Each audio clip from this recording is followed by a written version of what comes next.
ত্রিপুরায় শ্রমিক আন্দোলনের শক্তি ফের একবার রাস্তায়। ওরিয়েন্ট চৌমুহনীতে সিআইটিইউ রাজ্য সম্মেলনে যোগ দিলেন মানিক সরকার ও জিতেন চৌধুরী। বামপন্থী শ্রমিক সংগঠন সমূহ এর যৌথ মঞ্চ সিআইটিইউ এর ত্রিপুরা রাজ্য সম্মেলনকে সামনে রেখে আগরতলার ওরিয়েন্ট চৌমুহনী এলাকায় আজ প্রকাশ্য সমাবেশ আয়োজন করা হয়।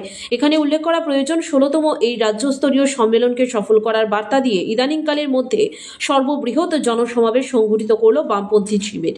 শ্রমিক সংগঠন আয়োজিত আজকের এই প্রকাশ্য সমাবেশে রাজ্যের প্রাক্তন মুখ্যমন্ত্রী মানিক সরকার, বর্তমান বিরোধী দলনেতা জিতেন চৌধুরী, পশ্চিমবাংলার সিআইটিইউ সংগঠনের সভাপতি অনাদি সহ সংগঠনের সর্বভারতীয় সাধারণ সম্পাদক তপন সেন প্রমুখরা উপস্থিত ছিলেন এবং আলোচনা করেন। মানিক সরকার থেকে শুরু করে তপন সেন, জিতেন চৌধুরী থেকে শুরু করে অনাদি সহ প্রত্যেকে বক্তারা সংগ্রামী মেজাজে আজকের এই জনসভায় নিজেদের আলোচনা উত্থাপন করেন।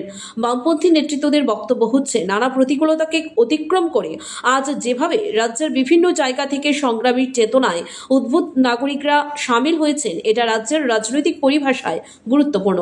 পাশাপাশি আজকের এই আলোচনা থেকে বক্তারা সমস্ত প্রকার প্রতিকূলতাকে অতিক্রম করে দাঁতে দাঁত চেপে লড়াইয়ের ময়দানকে বলিষ্ঠ করার আহ্বান রাখেন। অধিকাংশ বক্তাদের আলোচনা থেকে দেশের বিজেপি পরিচালিত সরকার এবং রাজ্যের সরকার শ্রমিক বিরোধী, কৃষক বিরোধী মানসিকতা নিয়ে কাজ করছে বলে দাবি উঠে। সার্বিকভাবে আজকের এই উদ্বেলিত জনসভা এবং কর্মসূচি যে প্রকৃতপক্ষে বামপন্থী নেতাকর্মী এবং সমর্থকদের অনেকটাই উদ্বুদ্ধ করেছে, এটা কিন্তু বলা যেতেই পারে। একভাবে শিক্ষা নেবে, আপনাদেরকে বিকল্প দৃষ্টিভঙ্গি নিয়ে শিক্ষা নিতে হবে। সেটা কি? যত প্রতিকূলতা আসে আপনি সঠিক পথে আছেন।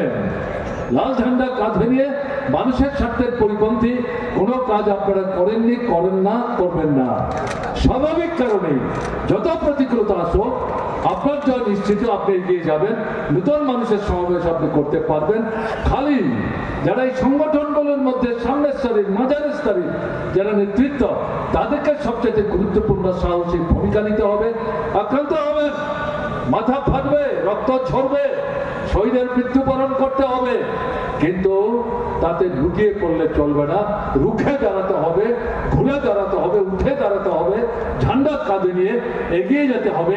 এই শিক্ষা নিয়ে আজকে আপনারা ফিরে যাবেন এবং সামনের দিনে একটা বৃহত্তর যে সংগ্রাম, যার মধ্য দিয়ে এই রাজ্যের অভ্যন্তরীণ পরিস্থিতির মধ্যে একটা মৌলিক গুণগত পরিবর্তন আনার যে ক্ষেত্র ক্রমশ প্রসারিত হচ্ছে, তাকে আরো প্রসারিত এবং সংহত করার ক্ষেত্রে আপনারা গুরুত্বপূর্ণ ভূমিকা নেবেন।